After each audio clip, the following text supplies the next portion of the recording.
ॐ भूर्भुवस्वः तस्य वितुर्वरेण्यं भर्गो देवस्य धीमहि धियो यो न प्रचोदयात्। शान्ताकारं भुजगशयनं पद्मनाभं सुरेशं विश्वभारं गगनसदृशं मेघवर्णं शुभांगं लक्ष्मीकान्तं कमलनयनं योगिनिर्ध्यानगम्यम्।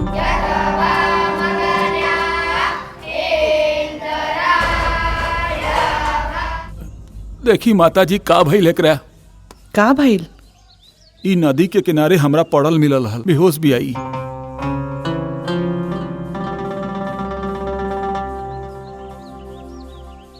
हे माता पार्वती, का गलती हो गई ली लड़की से? इकरा के इतना बड़ा सजा ना दी।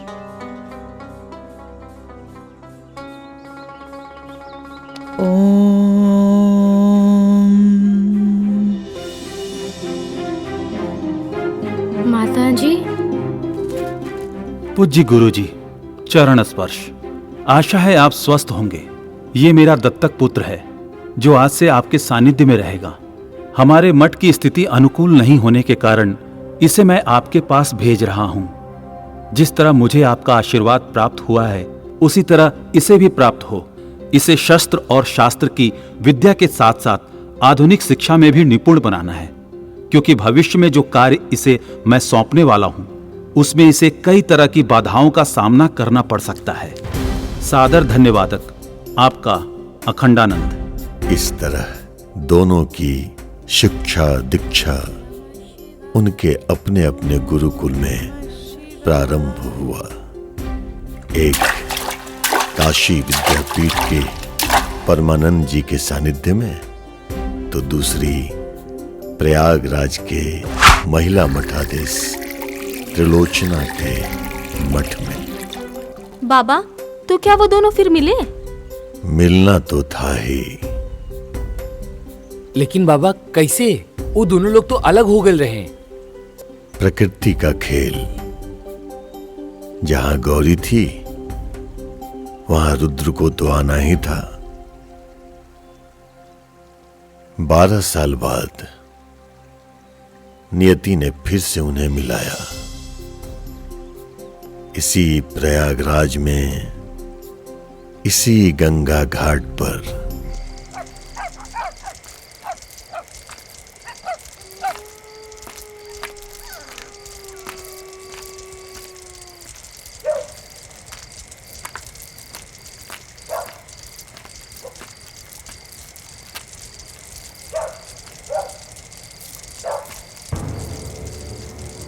महादेव महादेव, हर बार के तरह अब की बार कोनो चूक ना होके के चाहिए।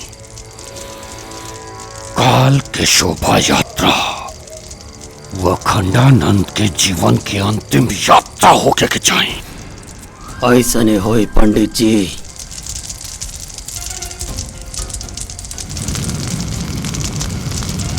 महादेव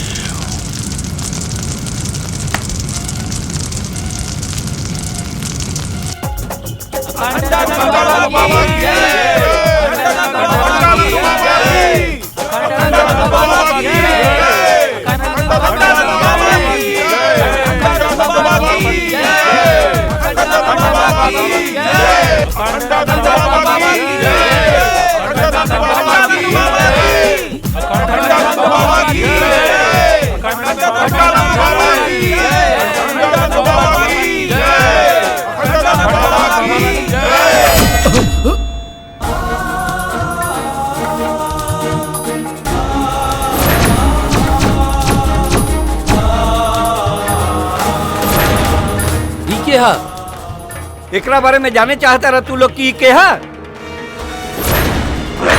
ये गुरुजी के दत्तक पुत्र है। अरे हमरा के तो पहले ही आभास हो गई रहे कि फिर से वही हमला गुरुजी पे होखे वाला बा। यही से हम काले रुद्र के खबर भिजवा देले रहनी यहाँ आवे खातिर।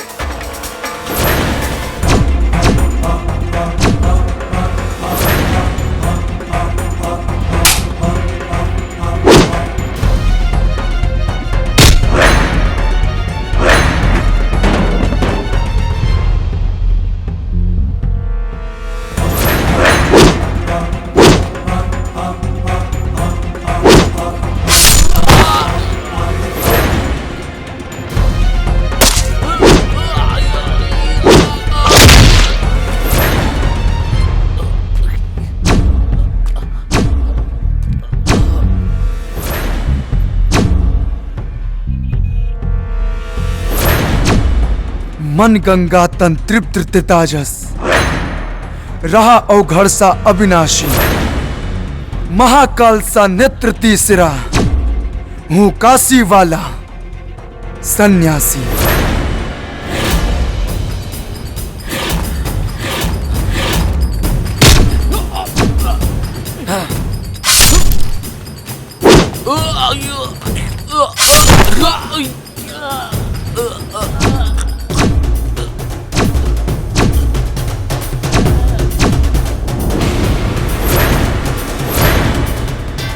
और के बा जे साधु संतन के भेष में शैतान बन के हमरे बाबा के मारल चाहता। अगर हिम्मत बा तो सामने आके वार करा सन।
एक बार त्रिलोचना जी या हमनी के आपस में विचार करके आपसी मतभेद के समाप्त करे का प्रयास प्रणाम।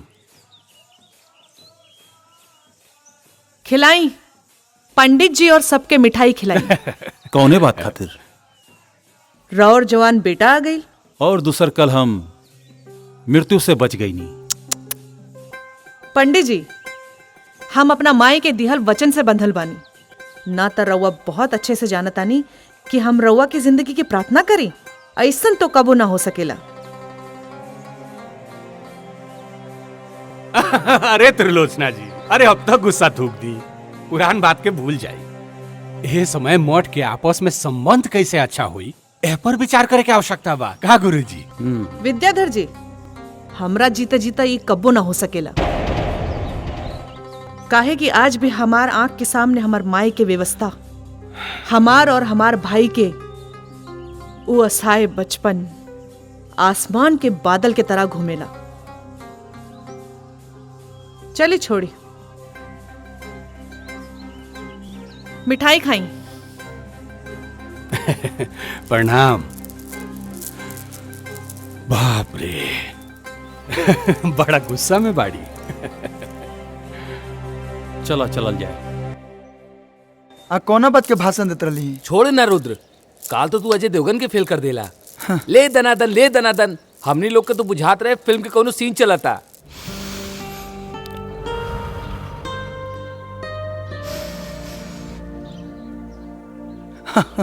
हाय देखो, असली फिल्म के सीन तो हेजा लुकता। ऐसा लागता कि रवीना टंडन अपना सहेलियन के साथ योगा करता रही। वाह, ये खेल तो हमनी के रोज देखे निसन छुप छुपा के। छुप छुपा के ई काहे? वो कहे कि गुरुजी देखिए ना तो सीधा काल कोठरी में। अच्छा, तू कहा तो राउंड ट्रॉली घुमा के सामने का नजारा हम दिखा दी। काहे कि हमारा राधा भी वही बाड़ी ना। अच्छा तो सामने से दिखाओ ना। अभी दिखाओ तनी। हाँ,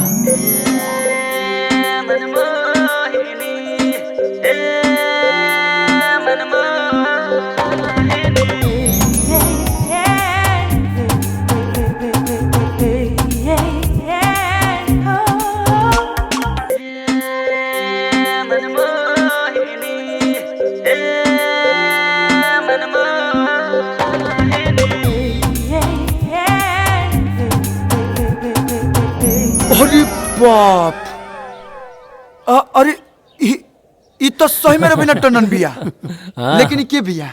ये सामने वाले मठ के त्रिलोचना माता के बेटी गौरी है। एक से एक कारनामा करे ले भाई। एकरा के हमने के कारनामा क्यों के नाम से कहे निसन। ऐसन क्या करे ले? अब तो आइए गल बड़ा ना, खुद ही देख लिया। गौरी, ले ले पकड़। चला चला। अच्छा, गौरी। चल चल चल चल चल चल।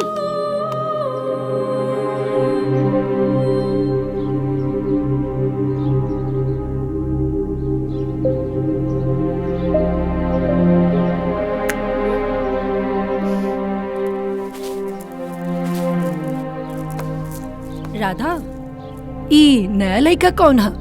तोहरा के नहीं के पता? इस सामने के मठ में नया मेहमान आयल बा। मेहमान? हाँ। अब देखा ई मेहमान के कैसे घायल करत है।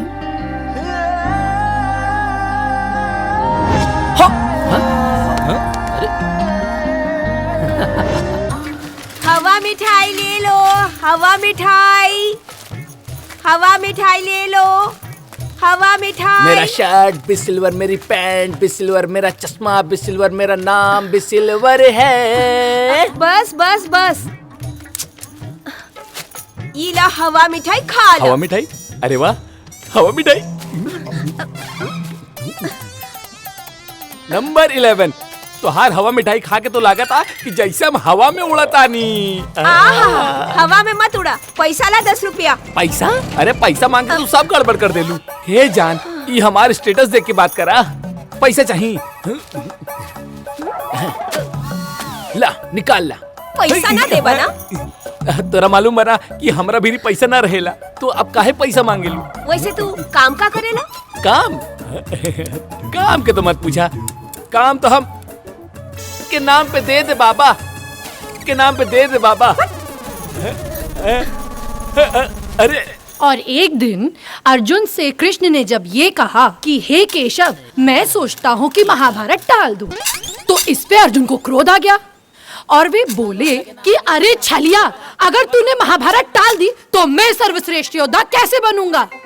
और फिर क्रोध में आकर उन्होंने अपना सुदर्शन चक्र उठा लिया। माताजी, मैंने बुक में रीड किया था, सुदर्शन चक्र कृष्ण ने उठाया था। कहानी मैं जानती हूँ कि आप, और वैसे भी क्रोध में कौन सा व्यक्ति किसका हथियार उठाकर प्रहार कर दे ये कौन जानता है।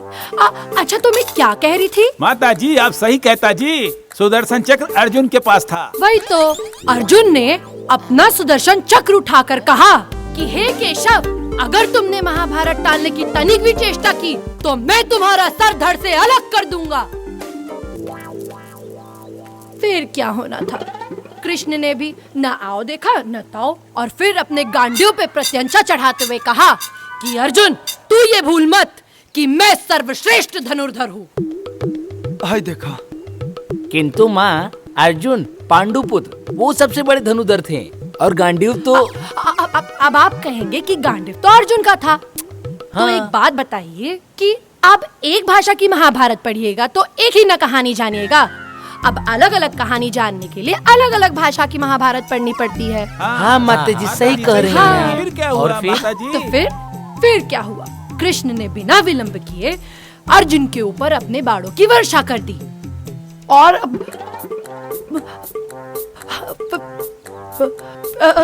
फिर ये बाणों की वर्षा पूरे 2 दिन तक चलती रही और अर्जुन अपने सर पे सुदर्शन चक्र लिए कृष्ण के इन बाणों की वर्षा से बचते रहे। अब जब तक बाणों की वर्षा चालू है हम थोड़ा विश्राम करते हैं। आप लोग जाके प्रयाग घूमिए। प्रणाम।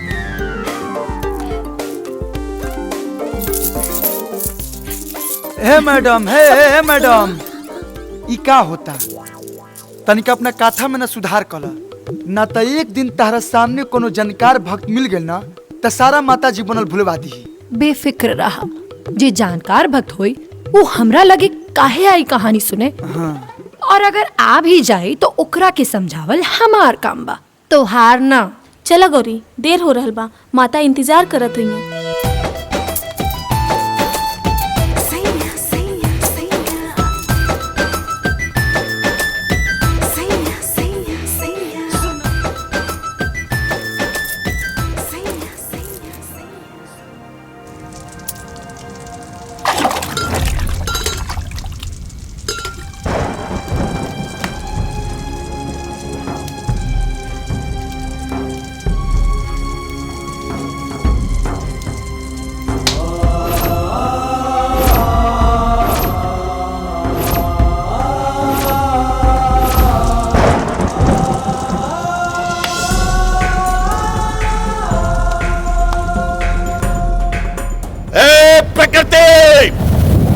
वैसे तो तू हमेशा कोई ना कोई खेल खेलती आई है, कभी बाढ़, कभी तूफान, कभी प्रलय तो कभी भूकंप, लेकिन इस बार जो तूने माध्यम चुना है अपना खेल खेलने के लिए वो गलत है।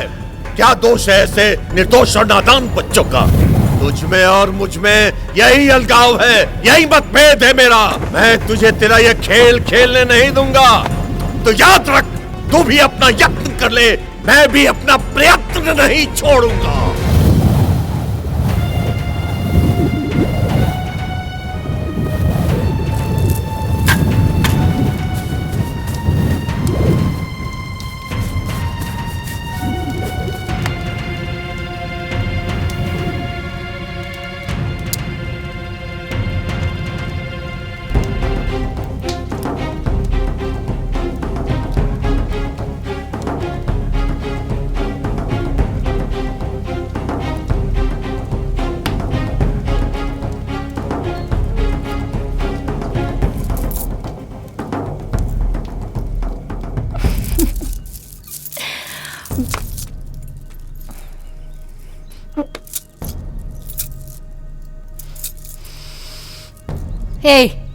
रास्ता छोड़ा, ना तो माता जी से बोल देब ना तो तोहार अकल ठिकाने आ जाए।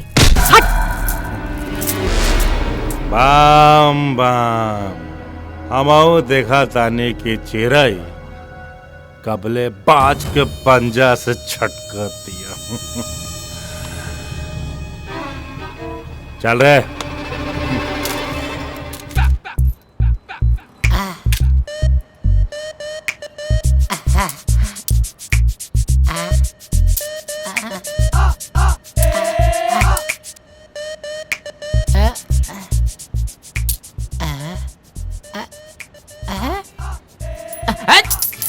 पगला कहीं का हमको भिखारी समझा है का जी? हाँ? अरे 4 गो मिल के आदमी 20 रुपए लेके आए हो। हाँ? अरे हम बॉस हैं कि भिखारी? Number 11 boss.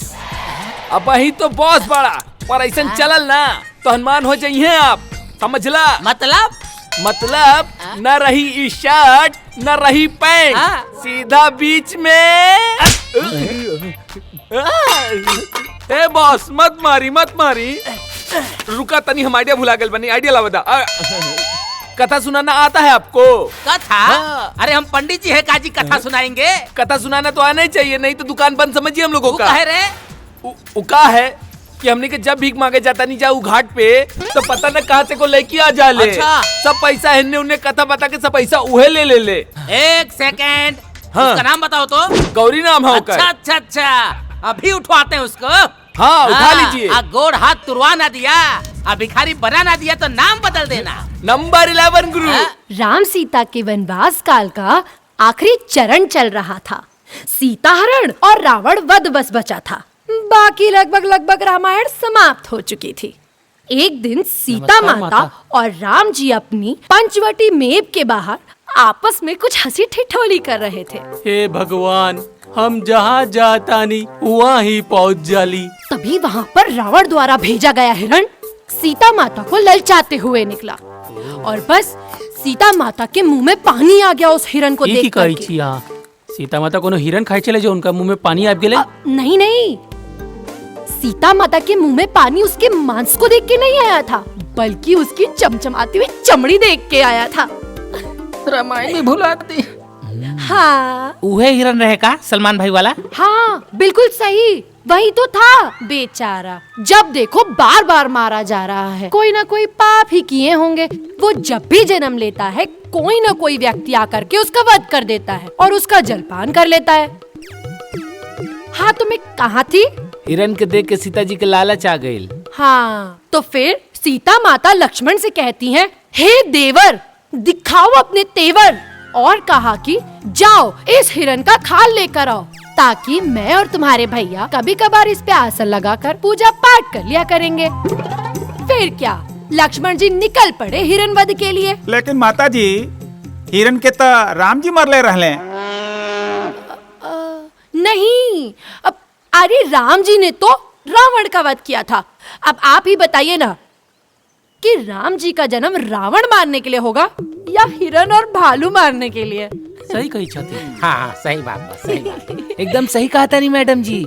हमरे बाबूजी कहत रहले जब वो मछली मरिया बड़ा मछली मरिया, पुठिया ना तो हर जन्म भइल बा बड़ा मछली मारे खातिर। हाँ तब क्या हम गलत क्यों कहेंगे बताइए भला। राम जी का जन्म रावण को मारने के लिए हुआ था और लक्ष्मण ने हिरण को मारा था। सही कहा ना मैंने? हाँ सही कहा। तो फिर लक्ष्मण ने जैसे ही हिरण का वध किया वो गुस्से में आकर रावण मुझे बचाओ चिल्लाने की जगह राम मुझे बचाओ, राम मुझे बचाओ चिल्लाने लगा। और फिर क्या, ज्यों ही राम जी मदद के लिए निकले त्यों ही रावण आया और सीता को भगा के ले गया। फिर का भाई माते? फिर क्या, अरे अभी तो लेके भागे हैं। लंका अभी बहुत दूर है, उन्हें पहुंचने में 2 नहीं 3-4 दिन तो लगेगा। आगे की कथा हम बाद में सुनाएंगे। तब तक के लिए बोलिए लक्ष्मण जी की जय, अभी भाभी भैया की जय। आगे रामायण में हनुमान जी भी आएंगे तो उनकी भी जय, पूरे रामायण की जय। चलिए नमस्कार। हे माता जल्दी से जा ताकि हमनियों के धंधा पानी चली 3-4 रुपया मिल जाई।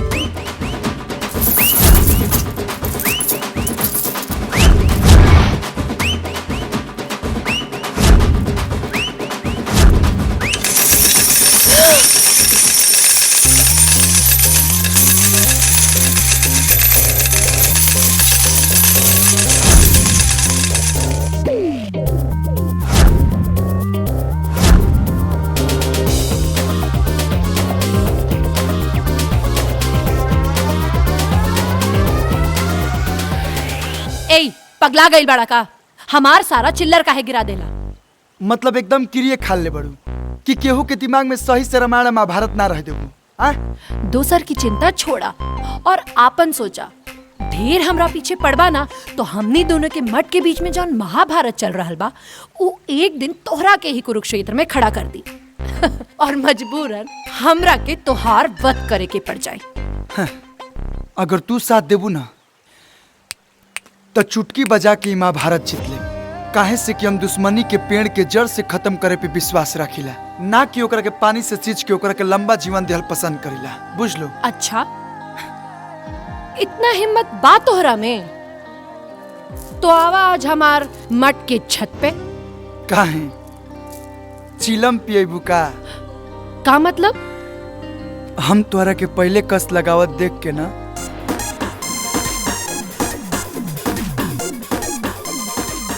घस खा गई रही। ठीक बा, 7 बजे इंतजार करो।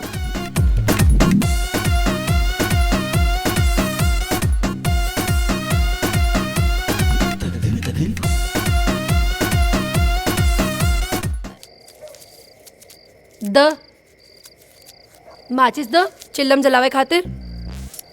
अरे माचिस तो हम वही भूल गए नी। हैं? जा जाके लेके आवा जल्दी। हाँ हाँ हाँ।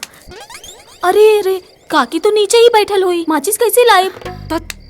हे भगवान, अब का हुई? अरे गौरी रुका, हम कुछ उपाय करत आनी। ई का करी? पता ना, कहीं गई होगी। लावा लावा मसाला तो लावा, तब तक भर के रखी।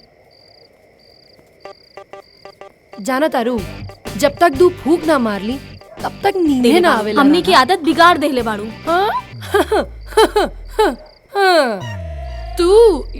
तू तो बातें मत करा। हाँ तो हमने के बिगड़ ले बा? ओहो, तू सच में आ गईला। तो तू का समझ लू?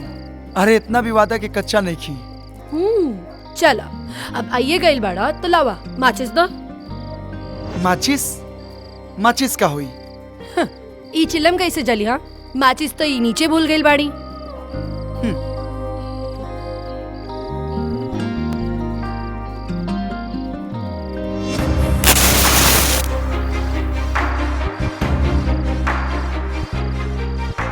जब जिगर में इतना आग बा तो माचिस लेके घूमे का जरूरत बा?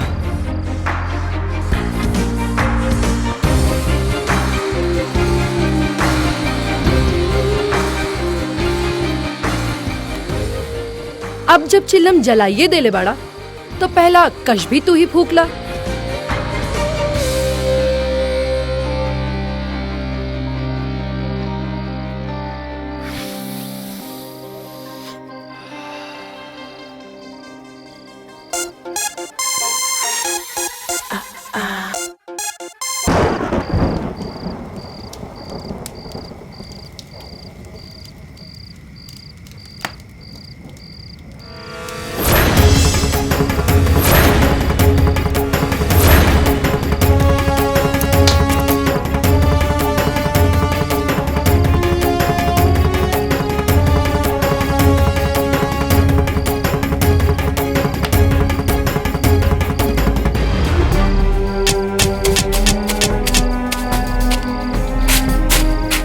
का भइल बाबा? अरे बाबा का भइल?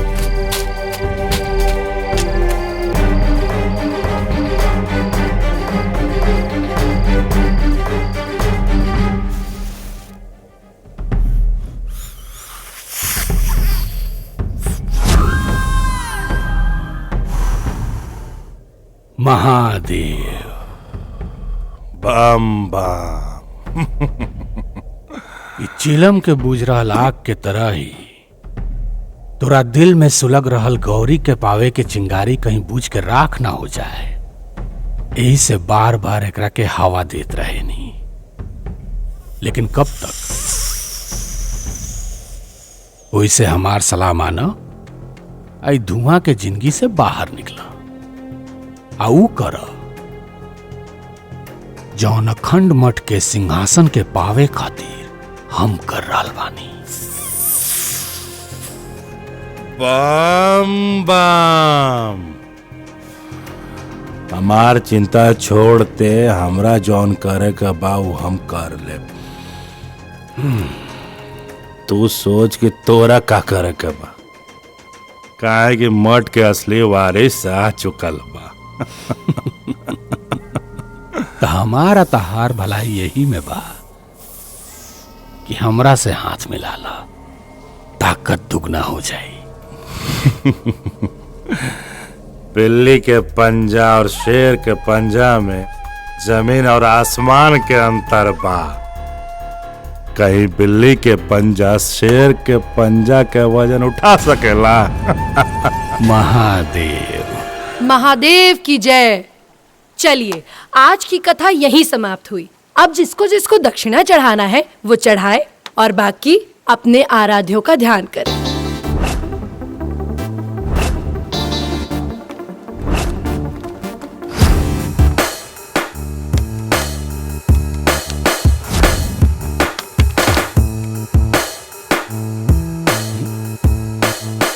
नंबर 11।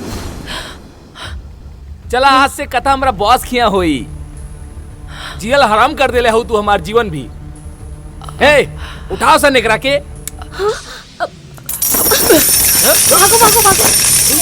अरे भागो चलो। अरे पकड़ लेकर के।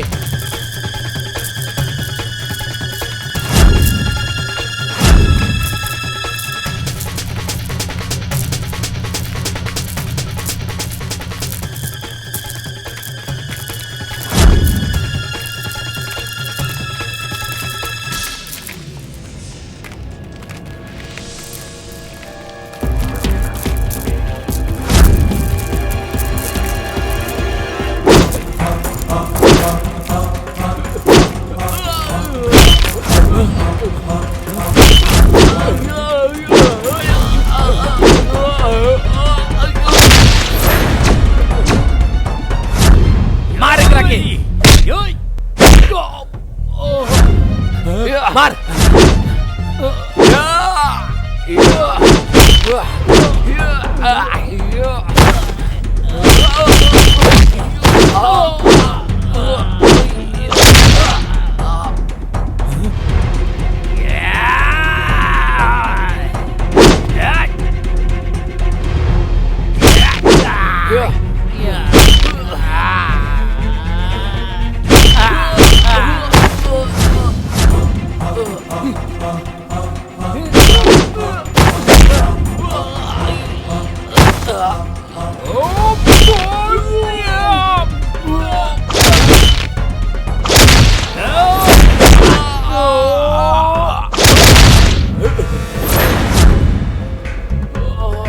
चल चल भागे जैसे भाग भाग भाग। सही समय पे आके हमार जान बचावे खातिर धन्यवाद। अगर सच्ची में धन्यवाद देवे के बना तो हमरा मठ पे आके धन्यवाद दी। हाँ तब हम जानी।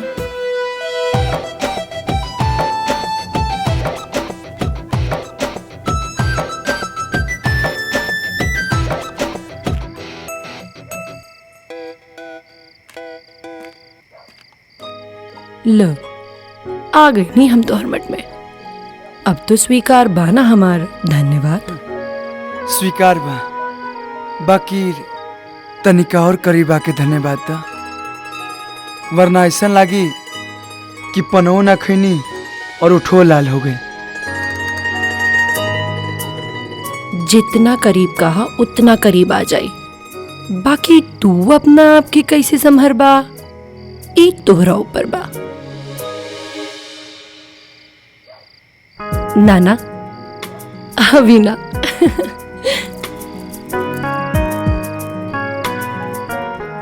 हवन के सामग्री के जो लिस्ट दिले बनी वो भी तले आ जाए।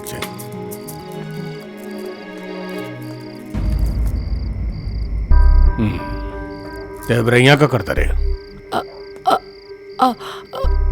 आ खत्म हो गई रहे। उहे लेवे आयल रहनी। आग मतलब हवन खातिर शुद्ध अग्नि चाहिए। ए गोपाल। हाँ भैया। हवन कुंड से आग दे दे, जल्दी ले आओ।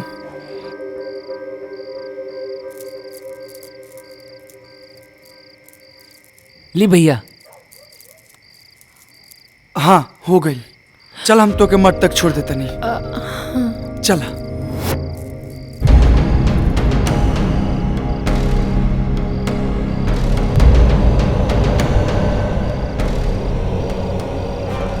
प्रेम लीला तब काका भइल रहे। अरे बताओ ना। कौन राजकुमार का चर्चा होता जो इतना हंसी आवता। कौनो राजकुमार के चर्चा चलत होखे उसे तोहरा का मतलब। चलो चलो। तितली जब आसमान में उड़ लेना तो अपना आप के सतरंगी दुनिया के रानी ही समझ ले, लेकिन जब के ओकरा के पकड़ लेवला ना तो ओकर सारा रंग उतर जाएला। ई का बदतमीजी बा। बदतमीजी जवान दिन हम कर देब ना तब पर आग तो छोड़ दे, नरकों में जाए से तोरा घिन लगी।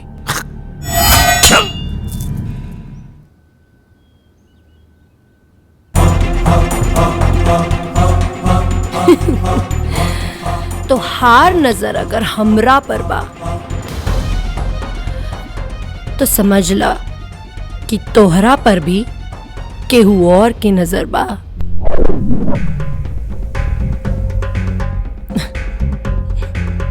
बम बम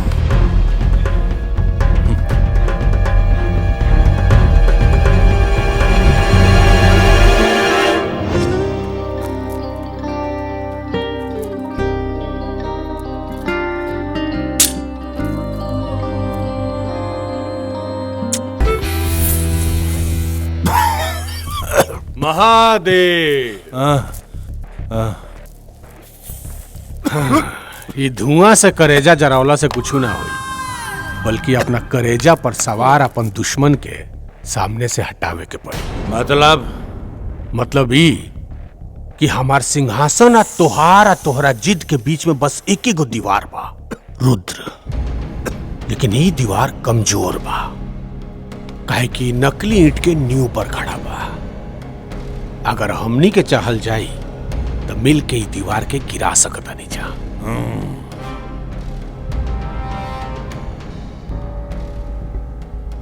लेकिन अभी वो दीवार तारा आंगन में बा, जया वो लंबा होके हमरा आंगन के मिट्टी छुए के कोशिश करी, ओकरा के गिरा देब। बम बम। लेकिन तोहरा शायद ये पता नहीं है कि अब वो दीवार तोहरे आंगन के मिट्टी खोद रहल बा।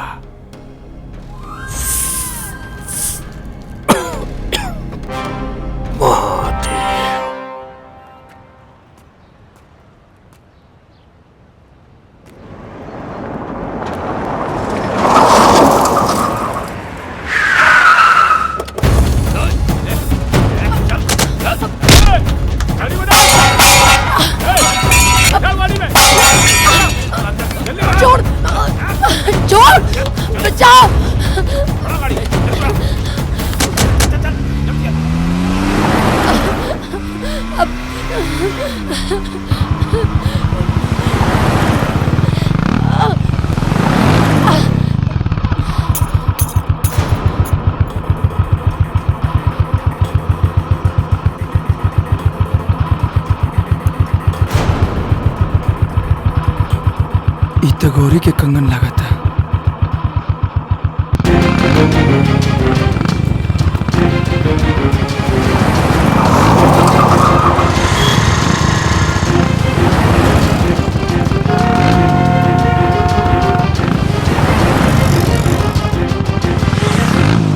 अरे बोस, कब तक हमनी के भीख मांगब? हमार लोग के भी आशीर्वाद दे दा, शादी करके घर बसाई जा।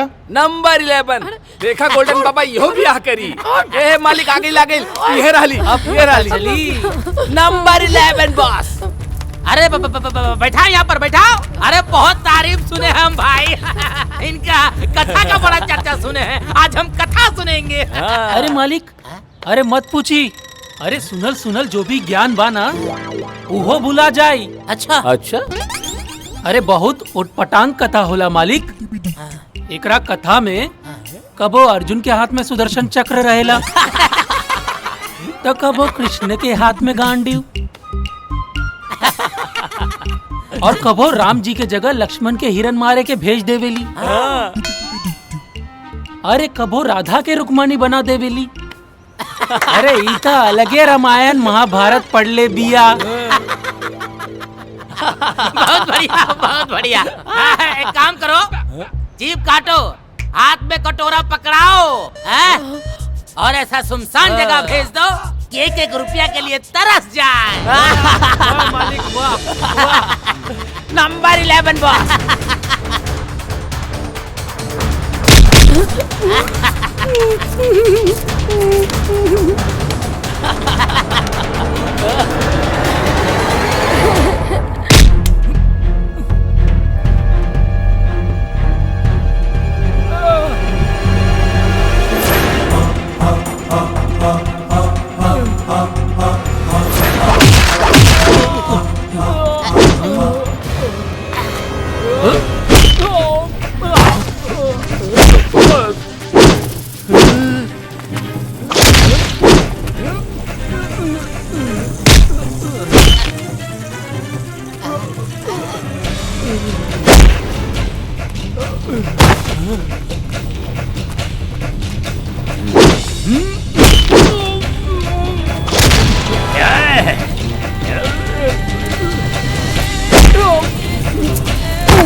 पकड़ करेंगे।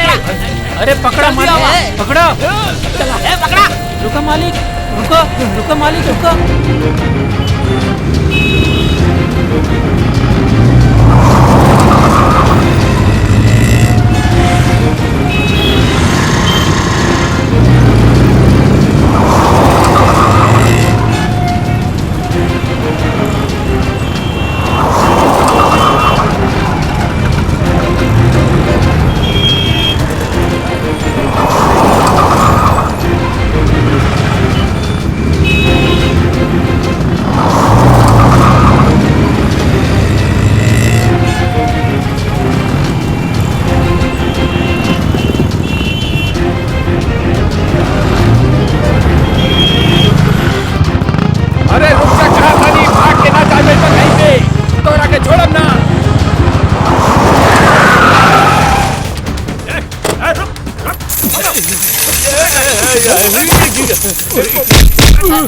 इसको पकड़ के गाड़ी में डालो।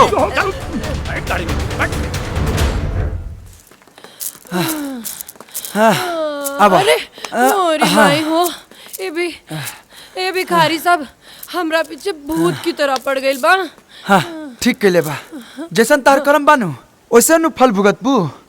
अरे संजोग मनावा कि हम वजह से गुजरत रही और हमार नजर तोरा ऊपर पड़ गई। दत्त तोहार नजर हमरा पर ना पड़ल, उ हमार नजर तोहरा पर पड़ल और हम तोहरा के बतौनी कि हम ई गाड़ी में बनी, अब बिल्कुल सीता जी की तरह, जैसे उ राम जी के बतौले रही अपन एक एक गहना फेंक के।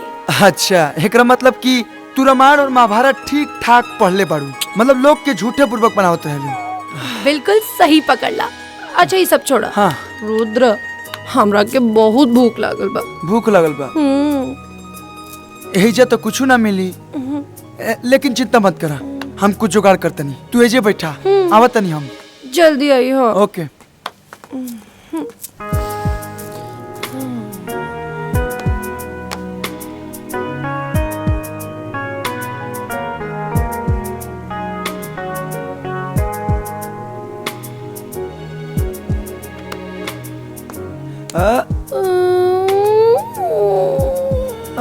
हाँ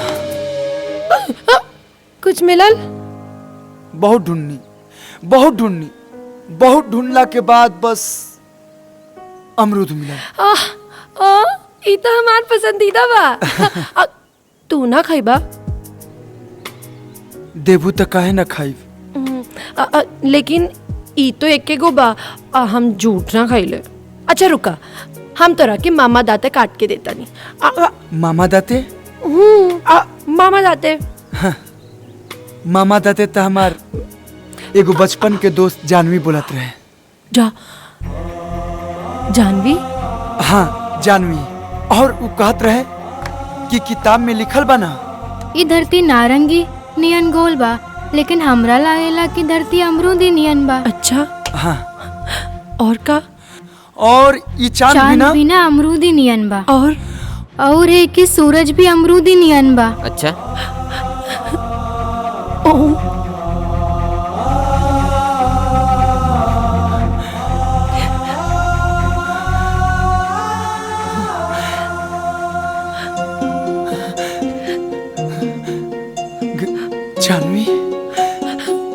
जानवी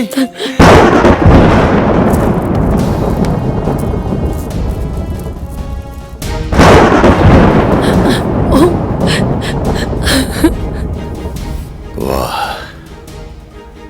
तूने तो अपने इरादे की रफ्तार बढ़ा ली है प्रकृति, लेकिन सफल नहीं होने दूंगा मैं। तूने अगर रात ठान लिया है तो हार तो मैं भी नहीं मानूंगा। काल के कपाल पर लिखने और मिटाने की क्षमता रखता है ये गंगा योगी। तेरे हर रास्ते में पर्वत बनकर खड़ा मिलूंगा मैं। आ रहा हूं मैं। जानवी जानवी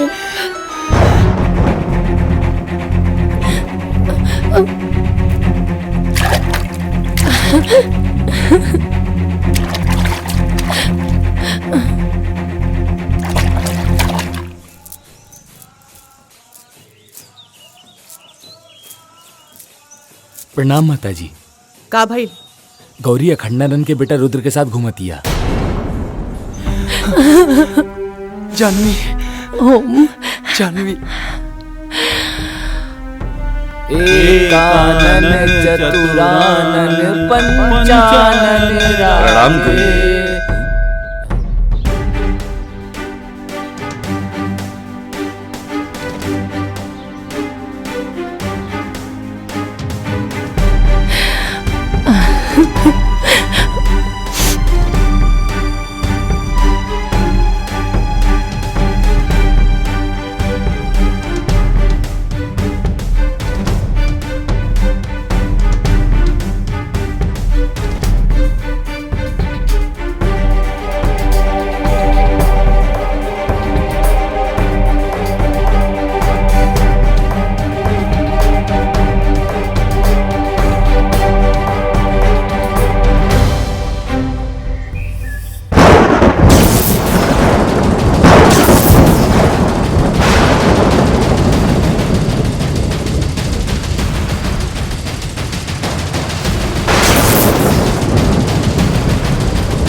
प्रेम के नशा तोहरा सर पर ऐसन चढ़ल बा कि तू सारा सीमा लांग के वो अखंडानंद के बेटे से प्यार कर बैठ लू।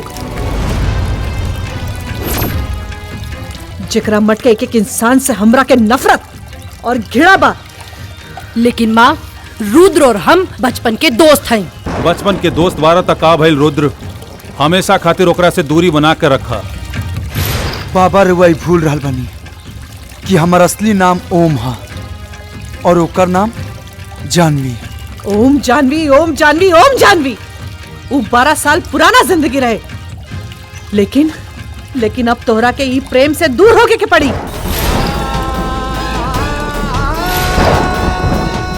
जौन वर्तमान बा उहे सत्य बा, और सत्य ई बा कि ओकरा से दूरी बना के रखे में ही सबके भलाई बा। गुरुजी समझ में ना आवता, ये हो सकेला कि दोनों के मिलान हो सके और ये दोनों मट के बीच में जौन खाई बा वो भर जाए। शंभुनाथ जी, हमरा से वो बरसन पुरान मंजर फिर से न देखल जाई। काहे कि सामाजिक दबाव के कारण हमरा से जो चूक भइल बा ओकर टीस आज भी हमरे मन में बा।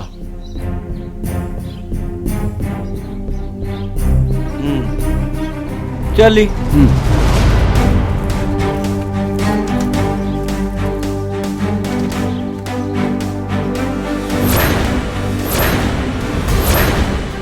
वाह पंडित जी वाह, अच्छा शास्त्र पढ़ोले बानी अपना दत्तक पुत्र के। अपना सारा मर्यादा पार कर चुकल बा।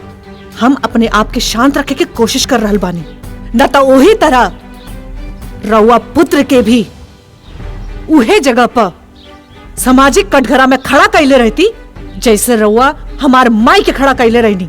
अवश्य कर सकत रहलू त्रिलोचना, अवश्य।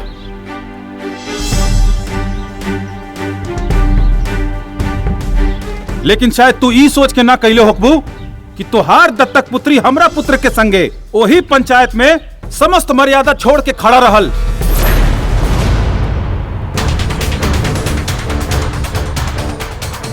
देखा त्रिलोचना, एक दूसरा पर दोषारोपण कैला से बेहतर बा कि दुल्हन के समझा के अलग रखल जाए। अवश्य उन दोनों को अलग करने में ही उन दोनों के साथ साथ इस प्रयागराज की भी भलाई है, वरना प्रकृति उन दोनों के मिलन को माध्यम बनाकर बहुत ही भयानक खेल इस बार कुंभ के मेले में खेलना चाहती है। रघुआ के बानी बाबा?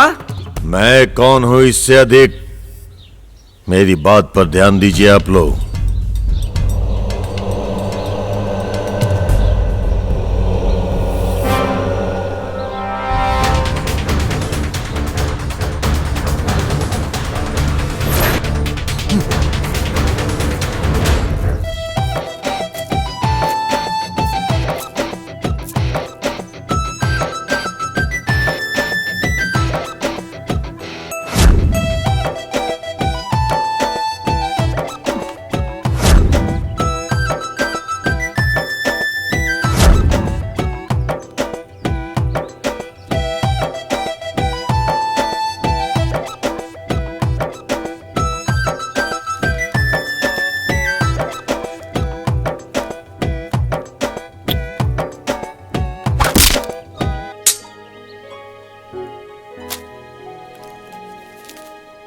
शुद्धिकरण तो हो गई हमनी के, अब चला फिर से अशुद्ध हो जाए जाओ।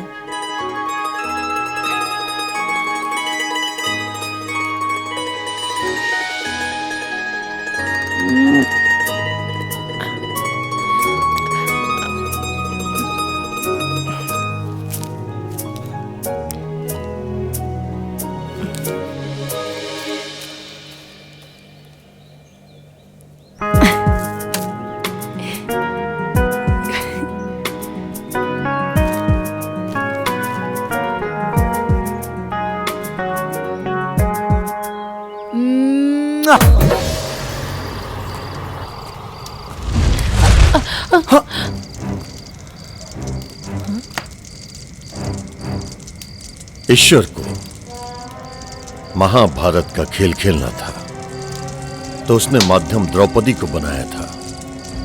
अब प्रकृति को अपना एक खेल खेलना है तो वो माध्यम तुम दोनों के मिलन को बनाना चाहती है, लेकिन तुम दोनों इससे अनजान हो।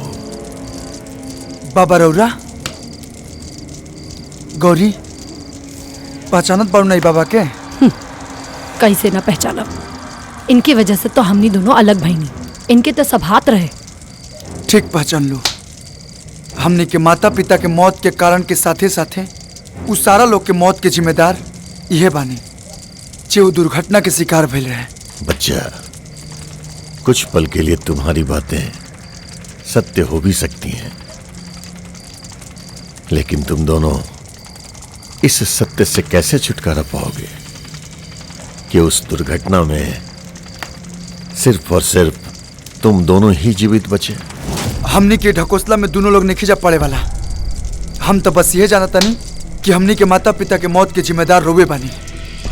और अब हमनी दोनों के भी अलग कर चाहता नहीं।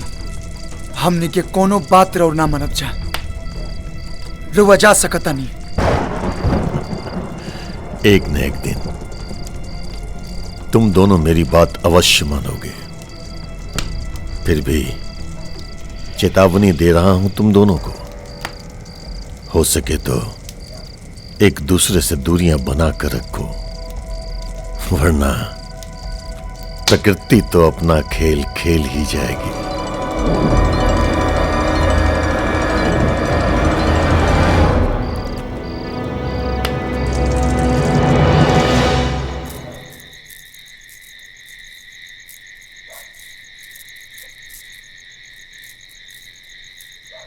गौरी,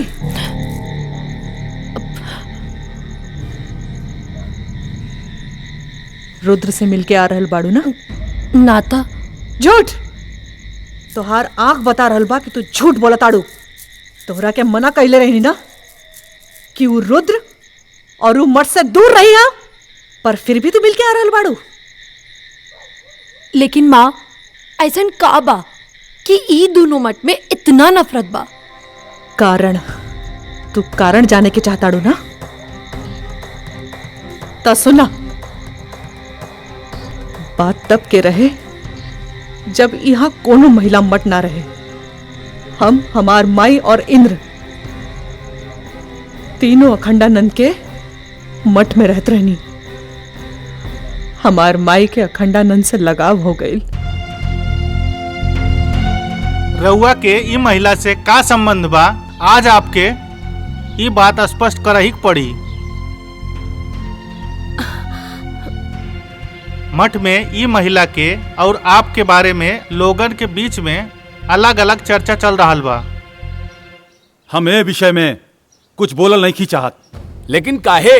देखी लोग, जब गुरुजी के आई महिला के बीच में ऐसा कोनो बातें नहीं खे, तो फिर गुरुजी कौना बात के स्पष्टीकरण देस? ऐसे में ई महिला के अपमान हुई, ई कहने का समझत लोग।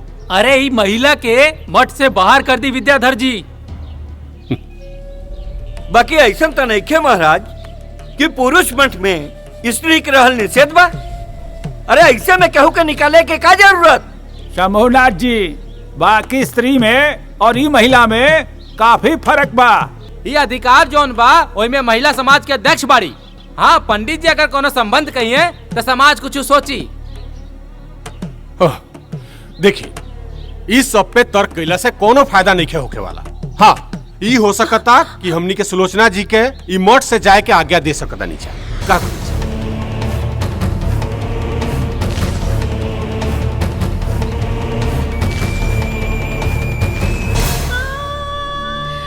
और ए तरह अखंडानंद की चुप्पी से हमार माई के भावना जल के राख हो गई।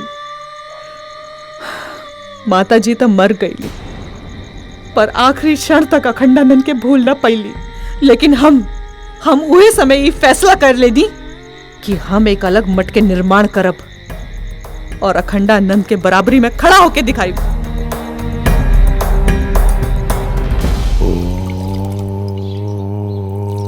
ओम सूर्याय नमः। ओम जय सूर्यदेव।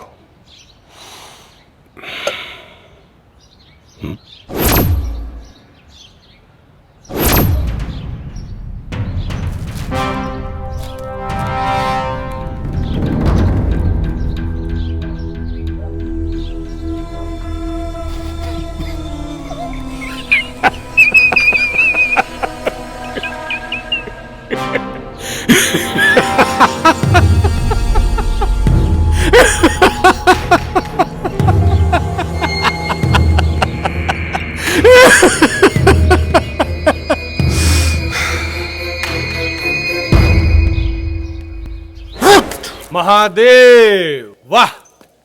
कहीं प्रेम के तीरंदाजी चल रहल बा, आ कहीं शिकार धुआं में लिप्त बेखबर अपना शादी के सपना सजोरा। लेकिन मूर्ख के पते नहीं खे कि ये उठ रहल धुआं ओकरा मंडप के ना, ओकरा चिता के बा। बम बम बम बम। का भइल विद्याधर? अरे बतावा तो सही। ज्यादा परेशान बाड़ा तो चिलम से कस मार ला। चिलम के आग में गजब के जादू होखेला। धुआं बन के अंदर तो जाला जरूर, लेकिन अपना सारा दुख के आग के लपट में जला के खाक करते वेला। जब केहू के करेजा में नफरत पत्थर बन के बैठ जाला नु, त कौनो आग के लपट ओकरा के जला के खाक ना कर सकेला।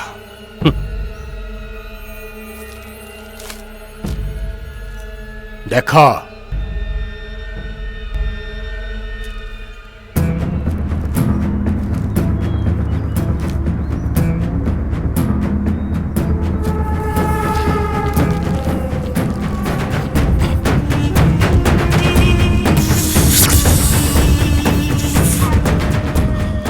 बम बम।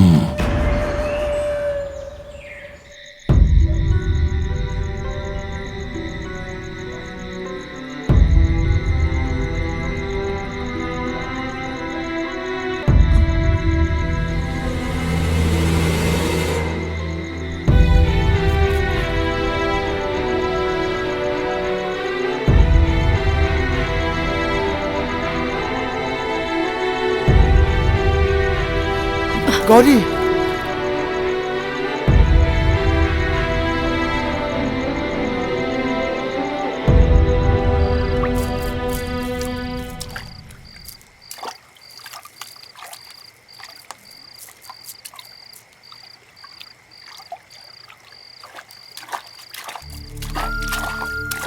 का हो गई गौरी? ना ही तू छत पे आवता रो और ना ही हमारी चिट्ठी के जवाब देता रो। बोला का बात बा? हमरा नईखे मिले के बाद तोरा से। लेकिन का है? का पता, तू भी महन जी की तरह समाज के लिहाज से हमरा के अपन जिंदगी से निकाल दे। बता। अरे तू का कहता रो? हमके तो कुछ समझ में नहीं आवत। सब समझ में आ जाए, जाके महन जी से पूछ लिया। हम तो बाबा से पूछबे करब और समझबे करब, लेकिन फिर भी तोरा विश्वास नहीं होत।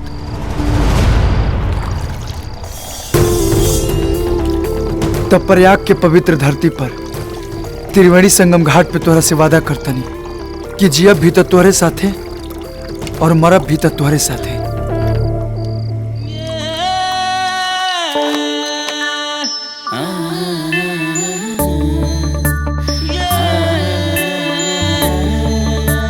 काका ऐसन का बात बा?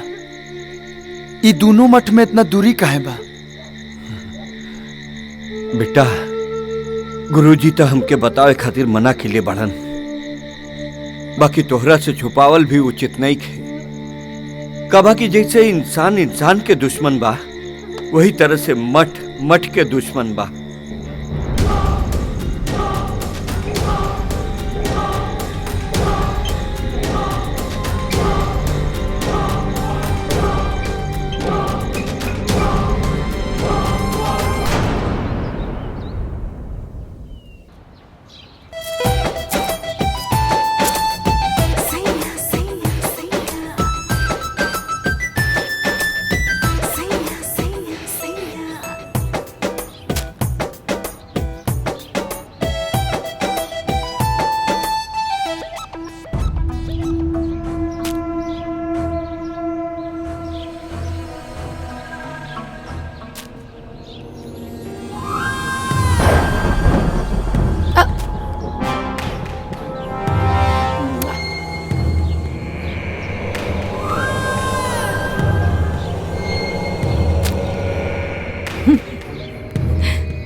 ला, एगो और प्रेम पत्र।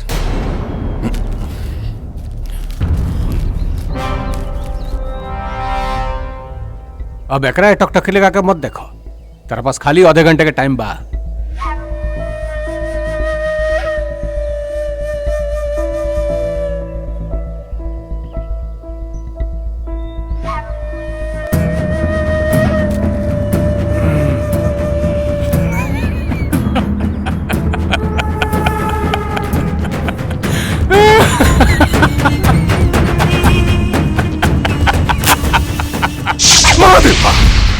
बम बम। राधा तू इतना देर कहाँ कर दिलू आ जावे में बतावा। मंदिर की पूजा करत रहनी है। जैसे रुद्रा गौरी से सच्चा प्यार करता वैसे हमहू राधा तुझसे सच्चा प्यार करी ले। सच्ची? राधा हम तोहरे बगैर जिंदा ना रह पाई। हम अब तू रोज टाइम से मिले आ जाइया ठीक बा? हाँ ठीक बा। हम तोहरा ये इंतजार करब। ठीक तो अबू ना।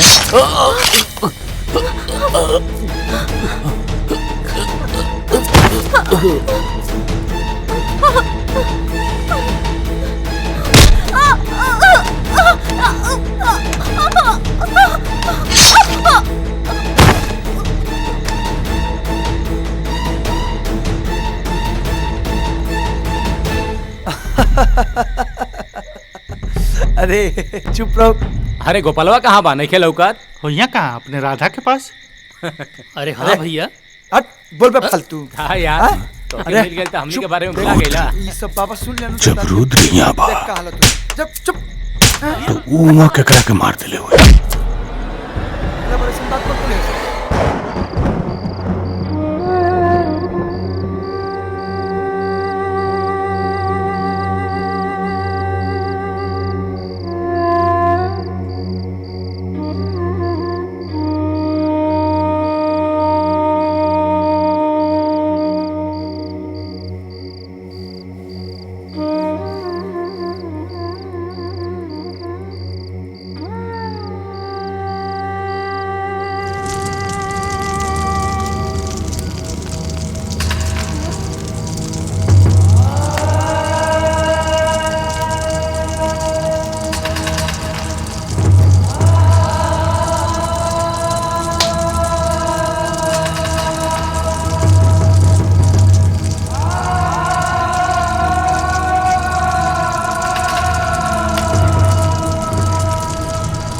ये दोनों चिताएं भविष्य में अनगिनत चिताओं के रूप में नजर आएंगी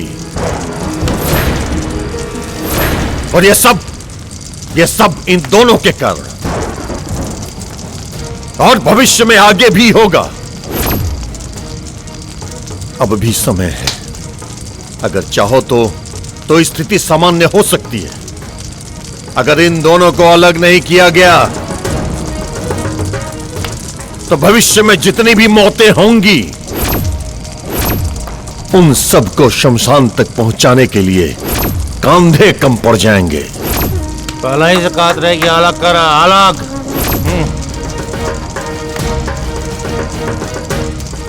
जमीनें कम पड़ जाएंगी उन चिताओं को रखने के लिए। लकड़ियां कम पड़ जाएंगी उन चिताओं के दाह संस्कार के लिए। ये त्रिवेणी रक्त से सन जाएगी। रोक लो, अभी भी समय है, रोक लो इसे।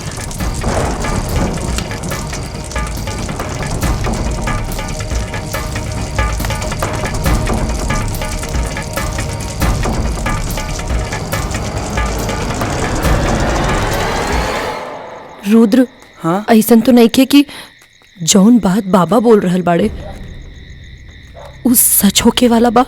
अरे तू फिर से उठूंगी बाबा के बात पे ध्यान देते बाड़ू। ध्यान देवे वाला बात बा रुद्र, काहे कि अब तक उहे हो रहल बा जौन उ बाबा कह रहल बाड़े। अगर सच में ऐसन हो गई तो हमरा बहुत डर लागता रुद्र, बहुत डर लागता। अरे ए गौरी चुप हो जा। अरे जब तक हम साथे बानी तो डर को ना बात के। हाँ चिंता मत करा।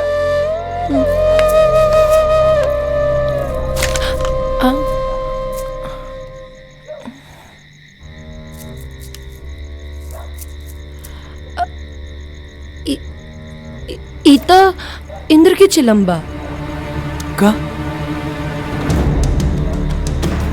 एकर मतलब ई सारा कांड इंद्र कैले बा।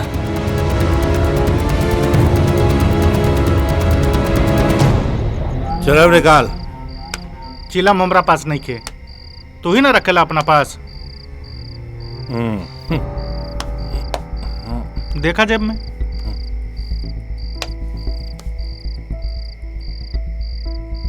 बम बम हमरा लगे तने कह रे हमरो लगे नहीं खे। देखा कहाँ बा? दूसरा के माथा पर मौत के लकीर खींचे वाला कभी कभी ये भूल जाला कि उहे लकीर ओकर मौत बन के ओकर घर के रास्ता ढूंढ लेवेला।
त्रिलोचना पूछा अपन भाई इंद्र से वो ऐसा काहे कैलस?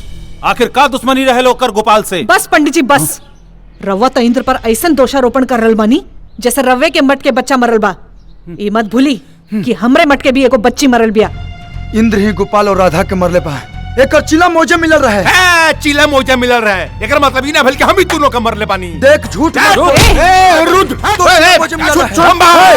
शांति रखो, शांति रखो, पीछे हटो।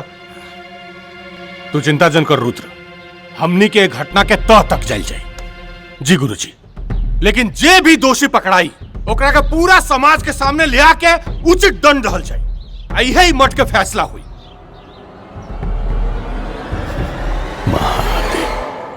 नमस्कार। सभी देशवासियों को बताते हुए बहुत खुशी हो रही है। महाकुंभ का आयोजन इस बार प्रयागराज में होने जा रहा है, जिसमें 26 देशों के प्रतिनिधिमंडल शामिल होंगे। इस बार महाकुंभ को और दिव्य कुंभ को देखने के लिए करोड़ों जनता प्रयागराज में आने वाली है। सरकार उनकी पूरी सुरक्षा के लिए प्रतिबद्ध है। लेकिन विपक्ष तो कह रहा है कि आप कुंभ के नाम पर राजनीति कर रहे हैं। जी नहीं, ये कोई राजनीति नहीं हो रही है। ये हमारे आस्था और सेवा का विषय है। नमस्कार। प्रणाम। वो यही से वो खड़ी होकर पक्ष से बोलता ला और हमारे पक्ष से ना बोलला। एक बात याद रखा, अगर हमार पुल खुलल ना तो तुम हो जीवक काम से। फिकर मत करा, एक नौबते ना आई। काहे कि विद्याधर के दिमाग शकुनी के नीति पर काम करेला। अपनन के हाथे अपनन के मौत देखे के मजा ही कुछ और होला।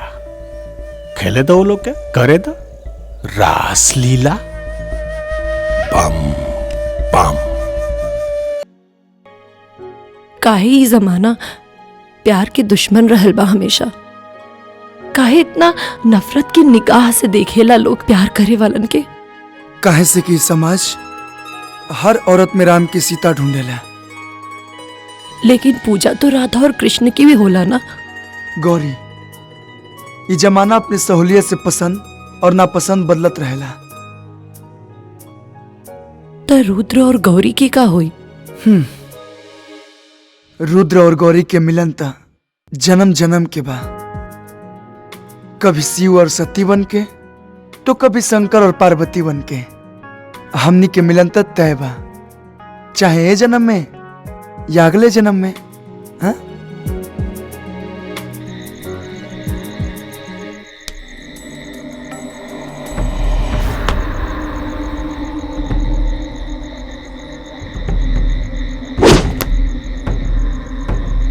लागत मठ में कोनो गैर आदमी के पांव पड़ल बा। तोरा कैसे मालूम चलल?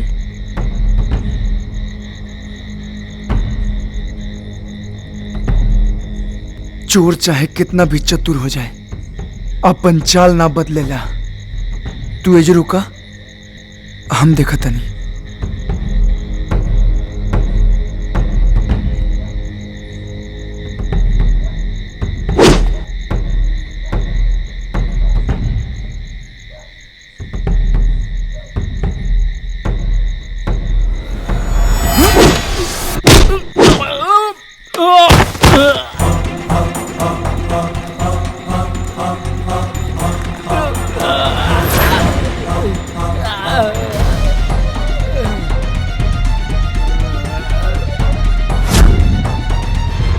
पहले जमीन पर पांव रखे के सीख ले, एक बात के उपवार करिए।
रुद्र, छोड़ दा एकरा के।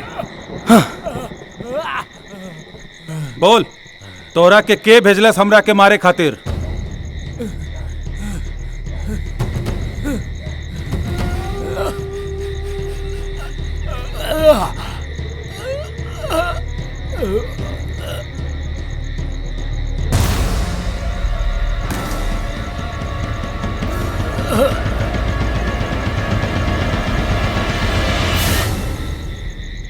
रुद्र, तू?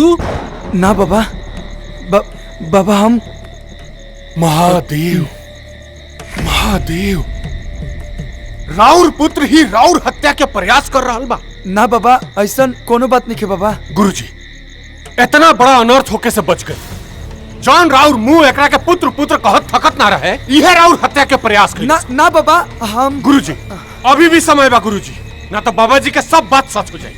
हम तो कहब कि अब भी दोनों जन के अलग करी। एकदम सही कहा था विद्याधर जी, एकदम सही कहा था। तू मुझे कैसे रोक सकता है गंगा योगी? तूने तो कहा था कि मेरी राह में हर मोड़ पर पर्वत की तरह खड़ा मिलेगा तू, मगर आज तू ऐसे चौराहे पे खड़ा है जिसके हर छोर पर किसी न किसी की मौत और तबाही लिखी है। एक तरफ वो दोनों बच्चे, दूसरी तरफ उन दोनों के पालन करता, तीसरी तरफ हजारों मौत के मंजर और चौथी तरफ स्वयं मैं हूँ प्रकृति। कालों के काल, महाकाल का भक्त हूं मैं। देवों के देव स्वयं महादेव आराध्य है मेरे। तू चारों दिशाओं में तो क्या, 10 दिशाओं में आके खड़ी हो जा। हर परिस्थिति में तेरा सामना करेगा ये गंगा योगी। हरा हरा महादेव।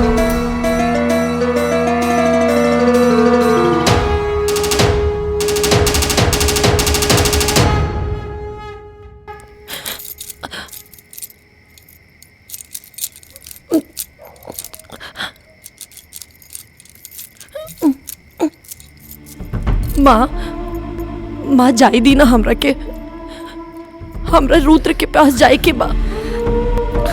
माँ माँ माँ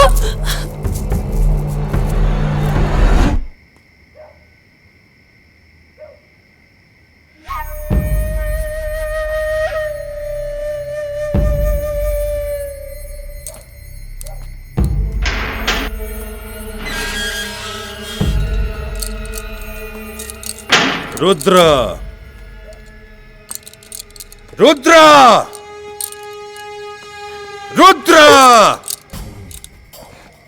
रुद्र के पास जाके भरत तोरा के पाव खाती हम का ना कहनी, लेकिन तोरा पता नहीं रुद्र में का लोकत जो हमरा में नहीं खेलोकत। आखिर क्या कमी बर हमरा में? आए या बम्बा और सपना सपना रह जाई। तोरा कहला से हैं? तोरा कहला से रे हैं? हमारा सपना ते तोड़ दे, हमारा सपना तोड़ दे रे।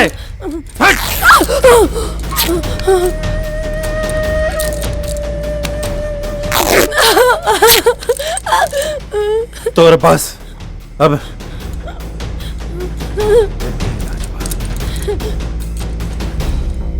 ना ना ना कैसे रे?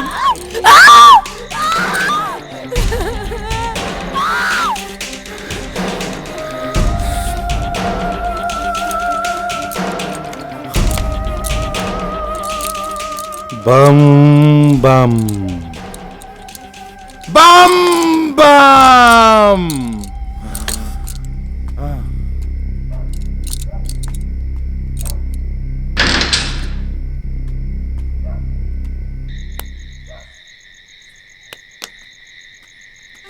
बाबा बाबा रुक जाई, हमार बात समझी। हम निर्दोष बानी। अरे हम रउआ ऊपर हमला कैसे करा सकता नहीं? हमार बात मानी, राउर जान मारे के षड्यंत्र हो रहा बा। एकरा पहले भी रउआ ऊपर हमला हो चुकल बा और इस सारा हमला विद्याधर करौले बा और एकर पोल ना खुल जाओ ऐसे सारा दोष हमरा ऊपर डाल देहलस। महादेव महादेव, रुद्री कहाँ अनर्थ बोल रहा बड़ा तू?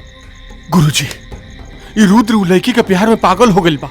एकरा बात पर ध्यान देवे के आवश्यकता नहीं है। और वैसे ही बाबा जी कह दिले बड़न कि शाही स्नान तक एकरा के उ लड़की से दूर रखल आवश्यक बा, न तो बहुत बड़ा अनर्थ हो जाई। नाटक मत कर विद्याधर, नाटक मत कर।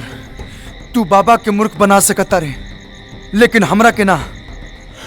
रुद्र, महादेव महादेव, ये तारा भ्रम हो गई बा। सुन, अगर हमरे बाबा के कुछ भी भइल ना तो तोरा के जान से मार देब रे। रुद्र, तोहार मति भ्रष्ट हो गई बा। बाबा बाबा बाबा हमार बात समझी बाबा। बाबा बाबा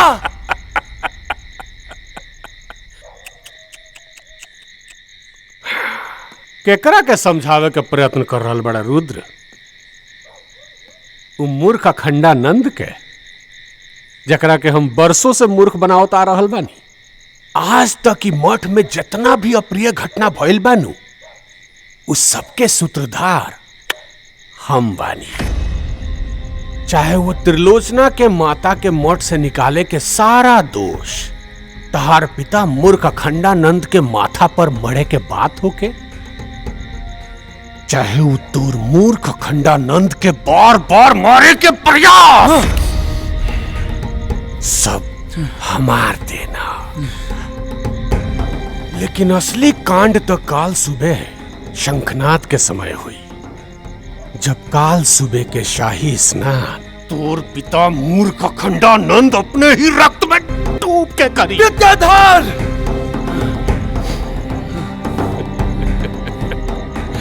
कुछ ना कर पाई बेटे, कुछ ना।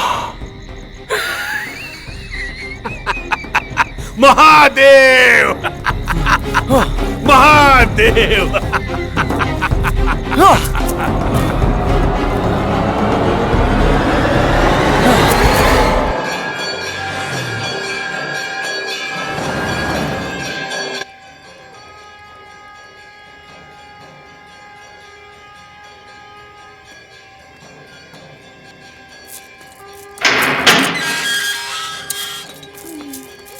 गौरी, ए गौरी, गौरी, हाँ, गौरी।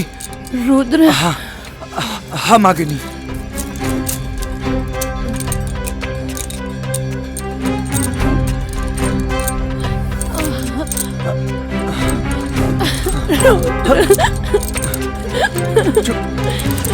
चुप हो जा गौरी, चुप।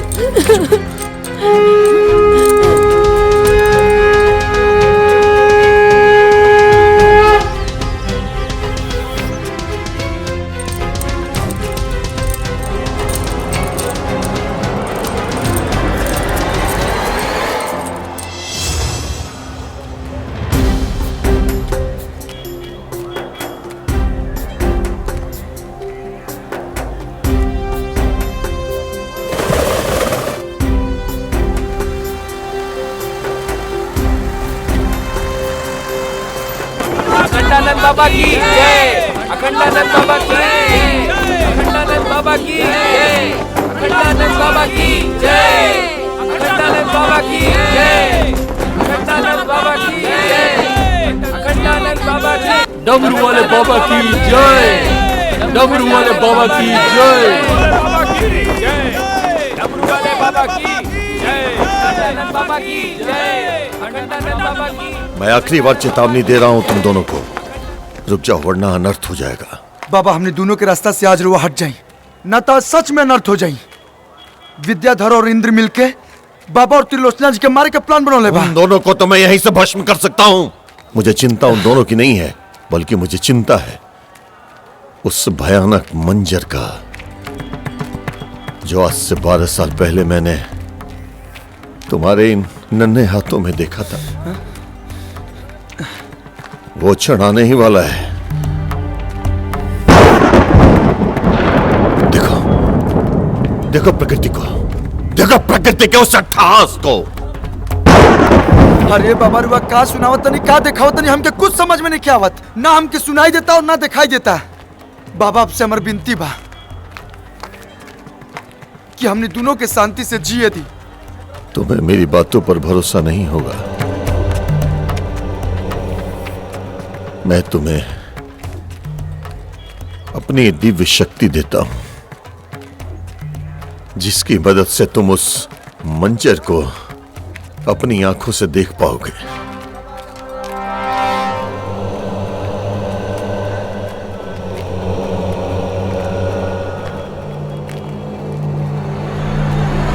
अखंडानंद बाबा की जय, अखंडानंद बाबा की जय, अखंडानंद बाबा की महाराज बोली तय मुआदी बाबा की जय, अखंडानंद बाबा की जय। एकर जीवन के आखिरी पूजा कर ले बेटा, ओकरा बाद अगला कदम।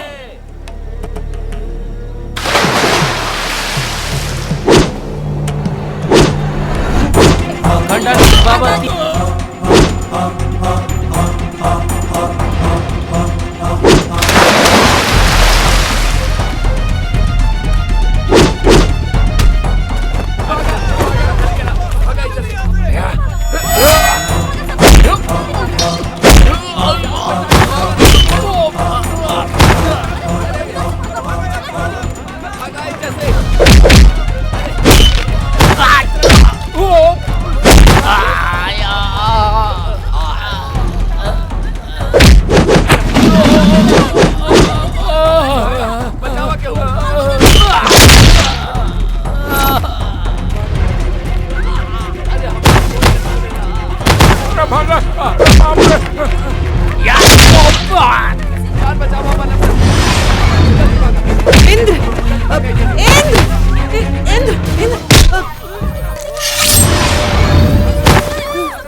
अरे कहाँ भागत बड़ा? अरे अरे सुनता, अरे कहाँ जाता ना? अरे रुका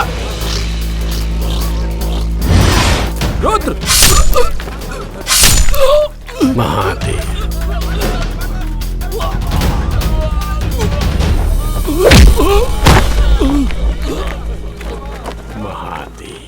बाबा!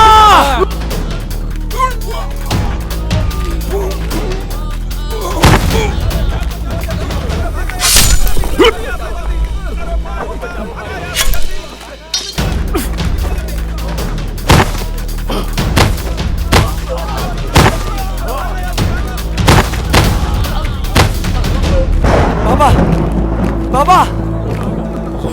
बाबा! बाबा आँख खोली बाबा! बाबा! बाबा! बाबा!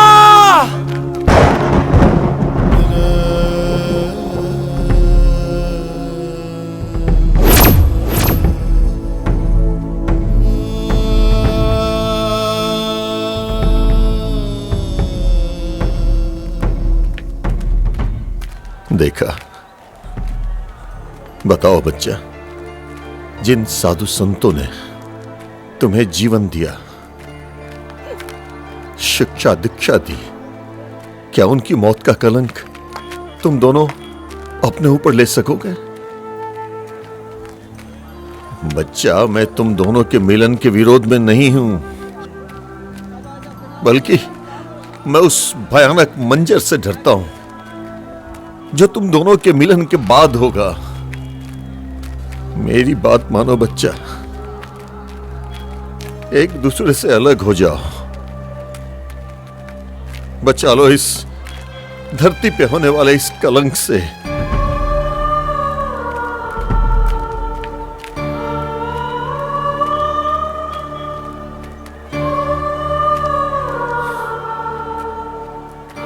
ठीक बा बाबा, हमने अपन दोनों रास्ता बदल लेता नहीं, ना जाई वो तरफ जौन तरफ हमने गए से इतना बड़ दुर्घटना होखे वाला बा। ई देश साधु संतन के बा और हमेशा रही। ई लोग के खातिर हमने जस हजारों प्यार कुर्बान बा। आज के बाद हमने दोनों कभी ना मिलब, ये आपसे वचन देता नहीं।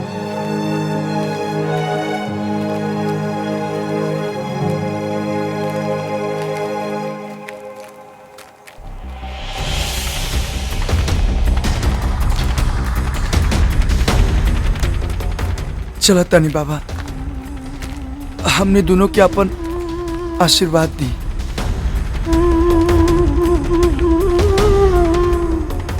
ताकि अगला जन्म में हमने के मिलन हो सके।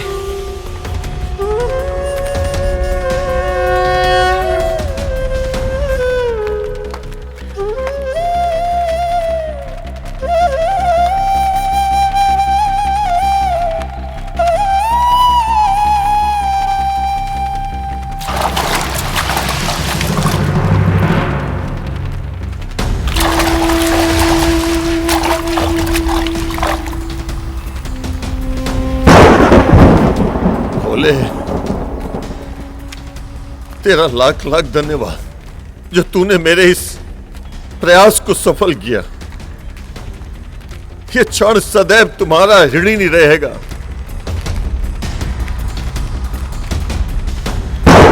देख, देख तू हार गई और मैं जीत गया।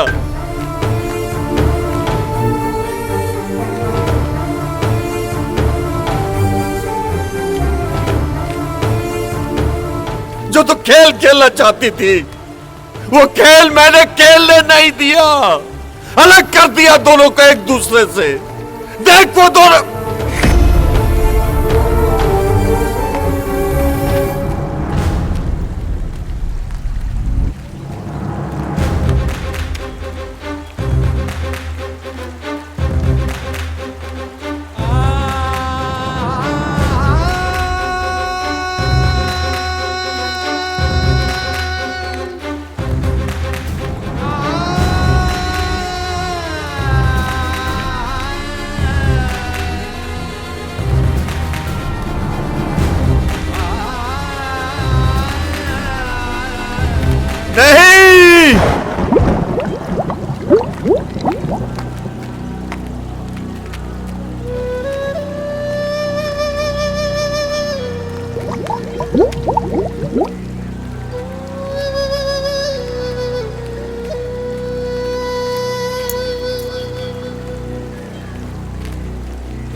अच्छा किया तूने प्रकृति,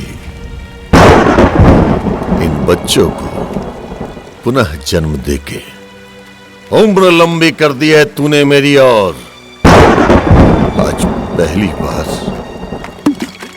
अपनी जीत पे रोया है ये गंगा योगी, लेकिन ये मेरा वादा है तुझसे, अगली बार आऊंगा और तुझे हरा के जाऊंगा।